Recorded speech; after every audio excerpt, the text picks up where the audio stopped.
সন্দ্বীপে বালু ও মাটি বহনকারী ট্রাকগুলো থেকে উড়ন্ত ধুলোবালিতে জনস্বাস্থ্য ও সড়ক নিরাপত্তা ঝুঁকির মুখে পড়েছে।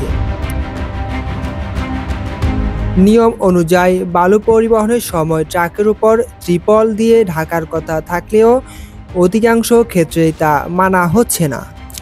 এর ফলে সড়কে চলাচলকারী মানুষ, বিশেষ করে পথচারী এবং মোটরসাইকেল আরোহীরা গুরুতর সমস্যার শিকার হচ্ছেন। উড়ন্ত বালু পথচারীর চোখে লেগে জ্বালাপোড়া ও শ্বাসকষ্টের মতো স্বাস্থ্য সমস্যা তৈরি করছে। অন্যদিকে সন্দ্বীপের মোটরসাইকেল চালকরা হেলমেট ব্যবহার করছে না, যার কারণে চলতি ট্রাকের বালি চোখে পড়ে দুর্ঘটনার ঝুঁকি বাড়ায়। স্থানীয়রা বলছেন, এই সমস্যার সমাধানে প্রশাসনের পক্ষ থেকে কোনো কার্যকর পদক্ষেপ নেওয়া হচ্ছে না। সাধারণ মানুষের নিরাপত্তা নিশ্চিত করতে দ্রুত এই বিষয়ে ব্যবস্থা নেওয়ার দাবি জানিয়েছেন স্থানীয়রা।